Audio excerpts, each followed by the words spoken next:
Hi there. I just got done grading the discussion board for the first reading selection from the book Why Choose the Liberal Arts, and thought that I would do just a quick video recap of some of the trends that I saw in the posts and just kind of responding to some of your ideas.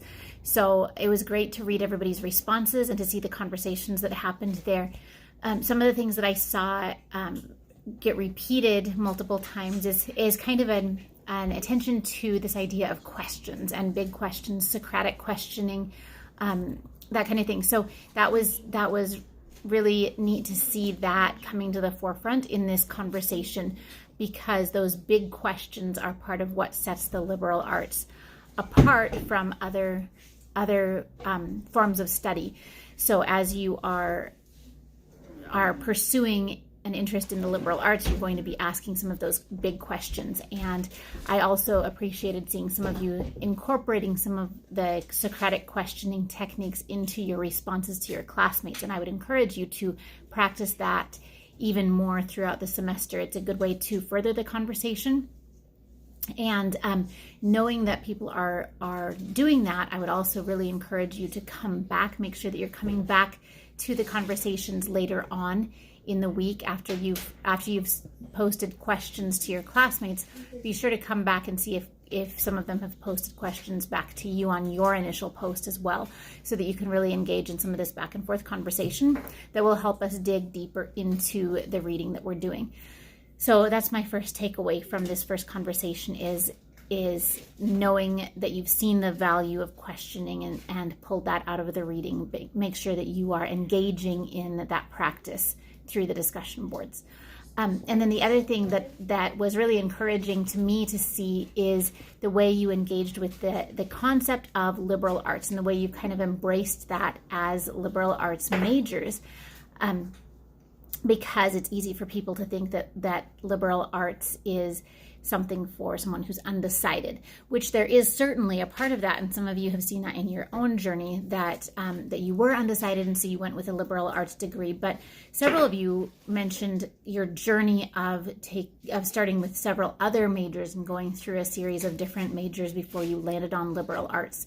And so it's been interesting to see through this conversation that you're recognizing the value of that kind of breadth of topics, that the liberal arts can go one of two ways. One, it can be a way for you to really dig into topics that are more interesting to you, and you can kind of tailor your own degree based on your personal interests. But there's also this side of it that allows you to engage in other courses that you wouldn't necessarily take otherwise, that are a little bit more diverse than if you were majoring in something like English or Spanish or history or criminal justice, where all of the courses would be a little bit more tailored to that particular field of study. So I appreciated seeing that you are engaging with this idea of the liberal arts being both a very personal and tailored field of study or course of study, but also it pushing you out of your comfort zone and seeing a number of different perspectives through different kinds of classes. So I would encourage you to keep thinking about some of those things, keep thinking about what it means to be a liberal arts major as you are getting ready to graduate, and you'll be telling people what your degree is. Be ready to explain the value of the liberal arts degree. And that's a big part of the goal of this class. And then also think about those questioning techniques. So those are the two things that I want you to take with you from this discussion, and then keep them in the back of your mind as you start looking at the next reading. In the next reading, there's some interesting ideas about learning and the background of the word school and scholar.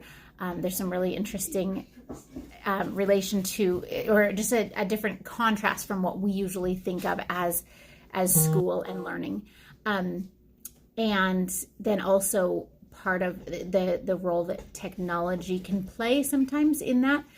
So look for some of that information in the reading as you start on that next section.